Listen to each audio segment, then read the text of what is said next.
Welcome to Epilogue Podcast, the show where we discuss some stuff that happened on a different show ages ago which nobody really cares about anymore.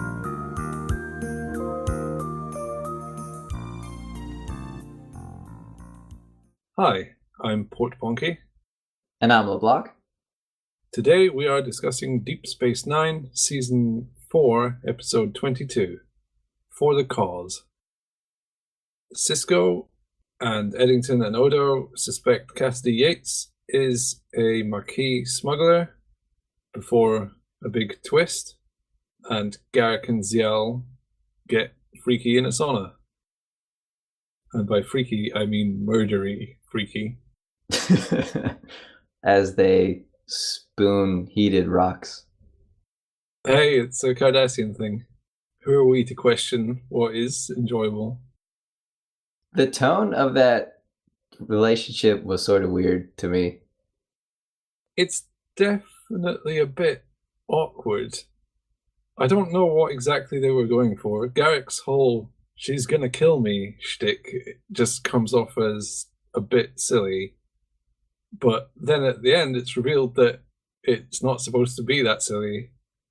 And I don't know, he's like as old as her dad, so. Am I supposed to see that as a potential romantic thing? I kept resisting that because the age difference really bothered me.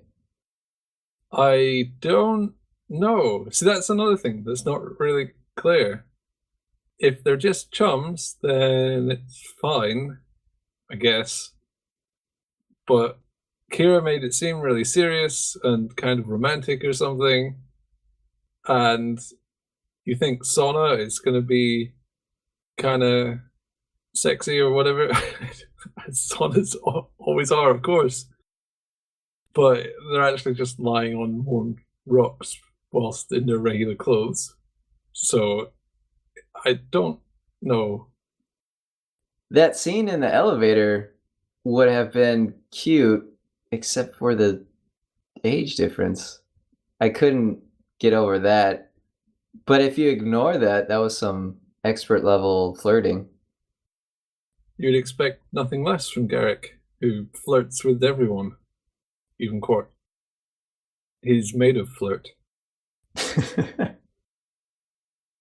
One thing that was weird between that interaction of Garak and Quark was that when Quark suggests that it was all a ruse, or that it's possibly all a ruse to get Garak murdered, this comes as a surprise to Garak, and Garak is no stranger to deception.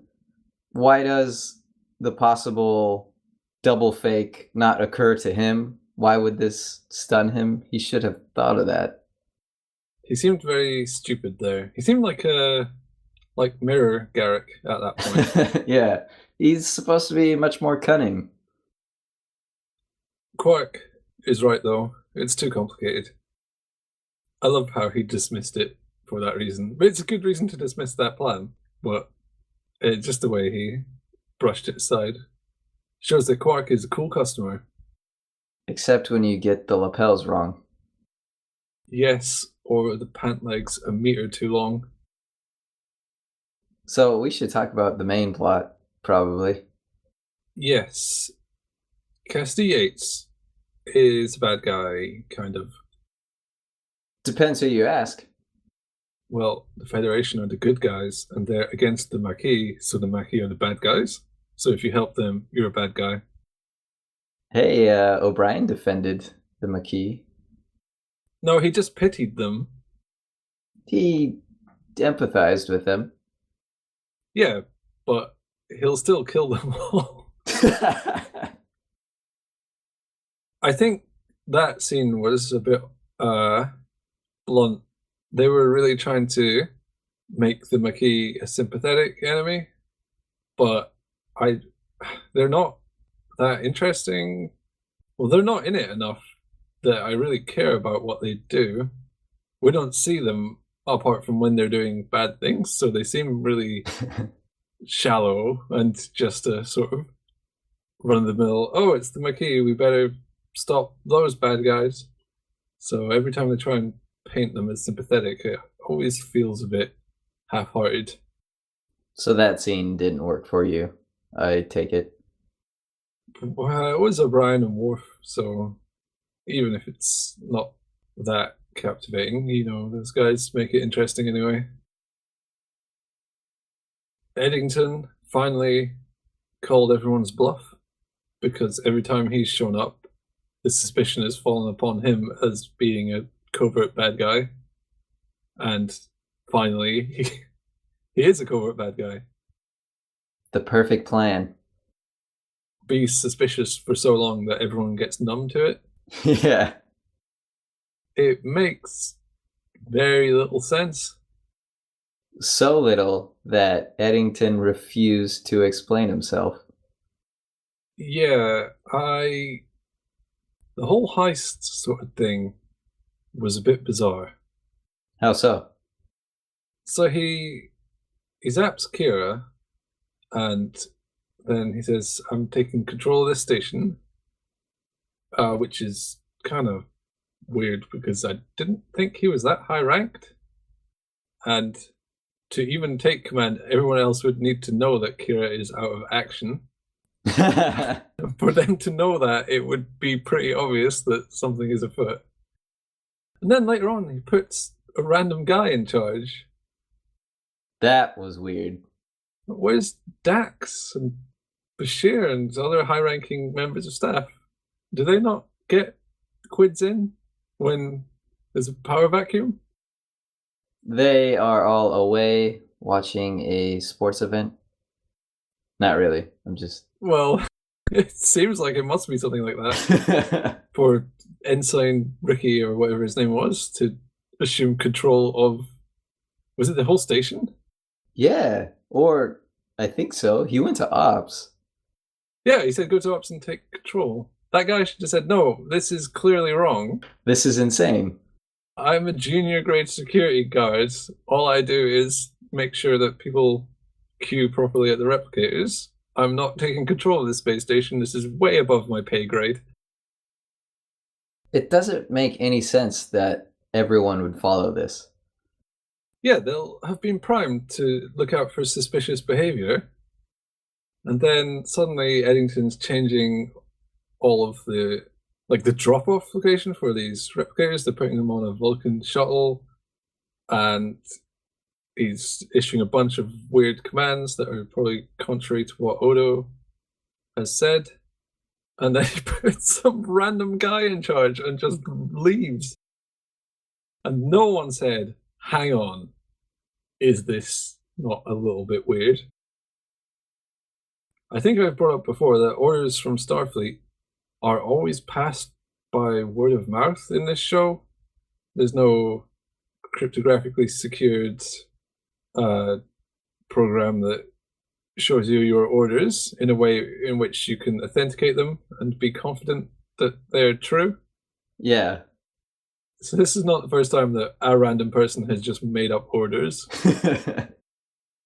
Let's have our orders spread by word of mouth. There's no way that will be compromised. Maybe all the reports about this being a problem are also spread by word of mouth, so they never get back to Starfleet HQ.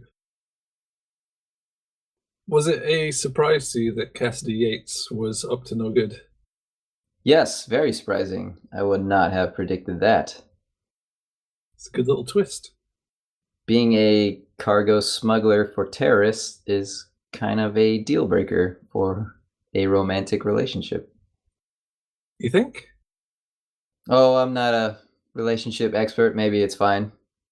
This is Cisco we're talking about. Yeah, that's true. His interpretation of right and wrong is often open for discussion. Yeah, it'll take on different shapes. For example, Odo says, I'll do a load of snooping, and Cisco says, oh, what? No, that's totally against her rights as a person. But every time in the past when Odo said, oh yeah, I totally wiretap everyone, Cisco's like, yep, high five. Good job. That's what we pay you for.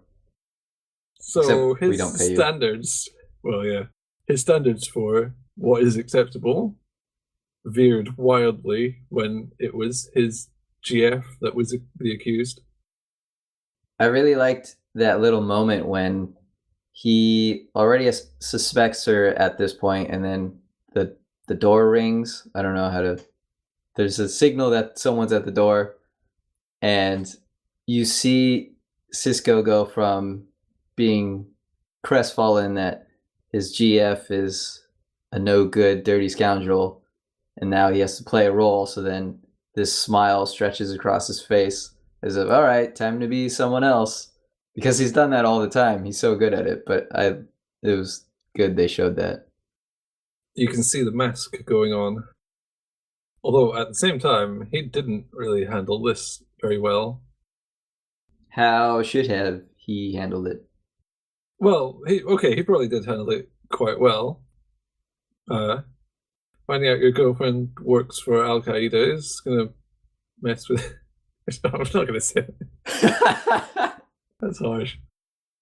Finding out your GF is a terrorist supporter is a hard pill to swallow.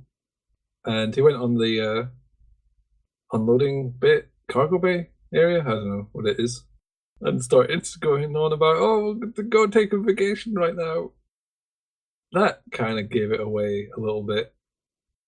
Oh, I like that scene because at that point he already knows what's going on, and then it was a way for him to communicate, I know what you're doing. I'm giving you a chance to back out of this. And she plays along, and she has this duty that means so much to her, and she still has to do it, but she lets him know, hey, it's tempting, as in, I have feelings for you, and I wish I didn't have to do this, but this is my duty. I didn't really read into it like that, but I actually agree with what you say. I just interpreted it as Cisco getting very emotional and Cassidy saying, what the hell is this guy doing? Oh, that's a less powerful scene framed that way. Yeah, okay. I like your analysis a lot better. Because Eddington wouldn't reveal his motivations, I came up with my own. Would you like to hear it? Sure. I can tell you what his motivations were in terms of the show writing process, but let's hear yours first. Okay, so last episode I pointed out that Jake talked about toupees. So toupees still exist in this world somehow. And then Eddington is visibly going bald. And I thought, okay, toupees still exist. Maybe there's a contingent of people who are not eligible for the procedure to have hair grafted on. So there's some biological reason he can't do it, and he doesn't wear toupees because he thinks they're silly, and so he wears his baldingness as a badge of honor. But he resents Cisco because Cisco shaves his head, and he's a false bald man. So that's my very stupid reason. What the hell? Yep. It explains What? why toupees still exist, and why Eddington doesn't have hair, and why he doesn't like Cisco. But no one cares if people are bald in the 24th century. Captain Picard is bald, and he's the sexiest guy ever. Yeah, but he's self-assured. Eddington doesn't have any confidence. Something's not right with you. Yeah, well, there's a lot of things. Okay, I can tell you why he's a Maquis in terms of writing.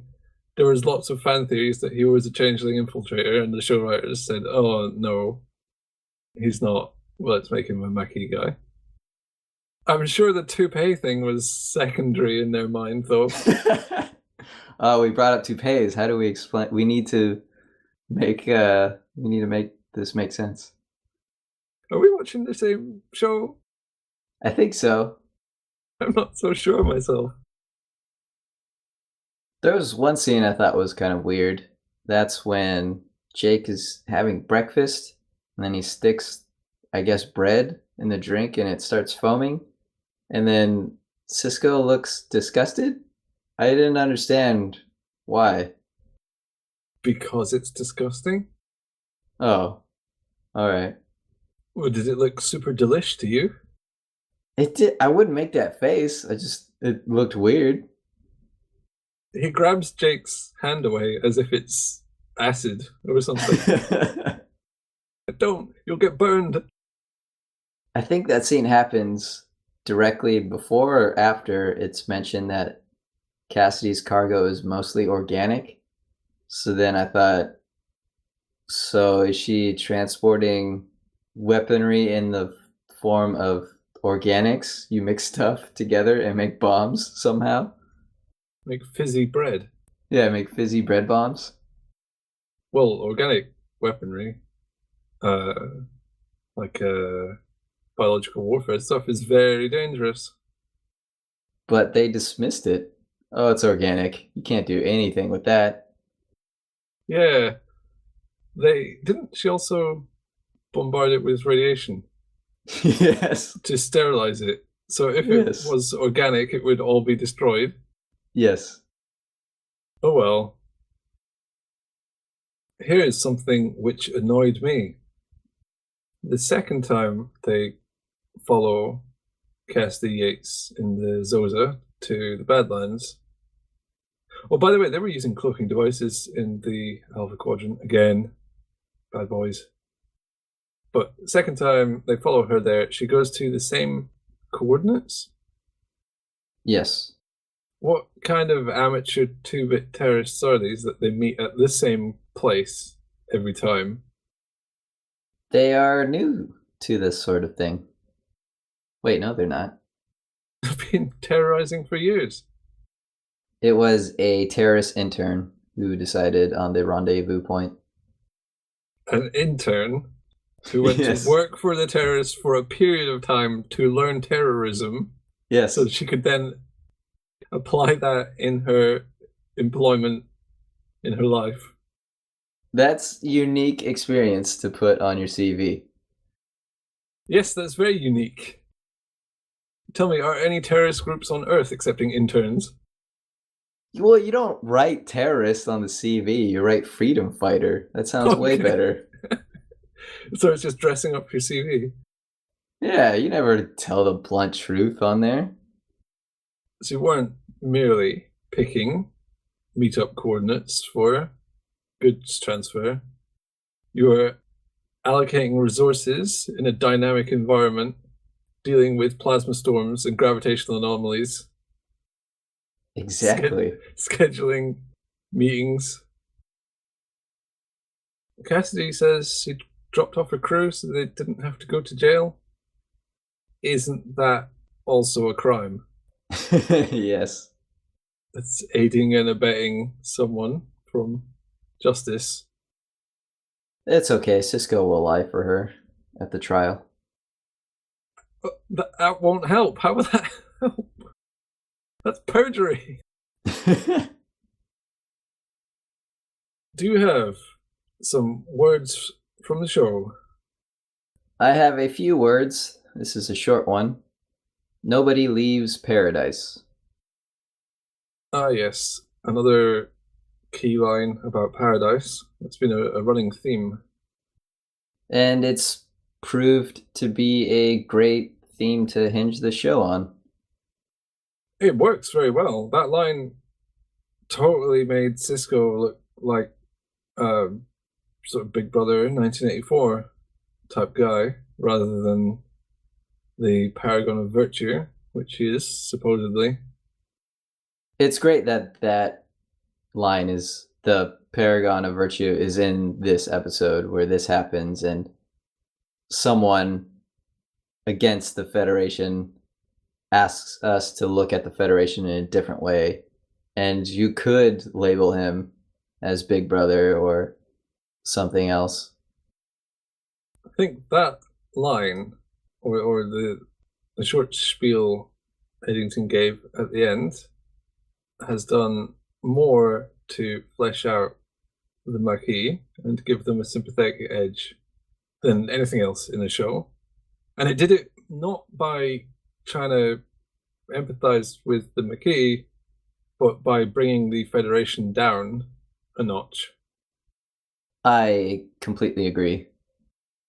Also, can I just say, I love it when they zoom in on video screens. Look at that. After you brought it up Pixelated. the last time, it really stood out to me this time. No, I do love when you get slow zooms into screens and you get the resolution. You see pixels blurring together and stuff.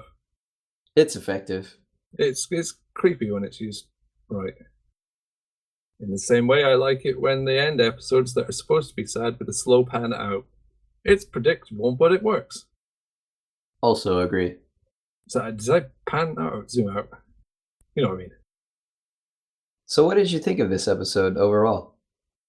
Oh, it's okay. Bit anticlimactic though. You just want a bit of a space battle at the end. You want Cisco to punch the guy's head in and replicate his back.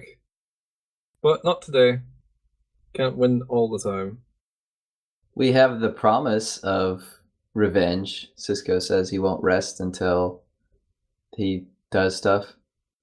Stuff Well, I he's can't going remember. to be very, very tired because I don't think he's got a plan of action or any clues. So He's got his gut. That's all he needs. yeah, not really though. Anyway, I'm sure this will be resolved in a further episode, not just left hanging in the air forever. I seriously can't tell if that's a joke. I know. I have to find out. Yep. Bye. Bye.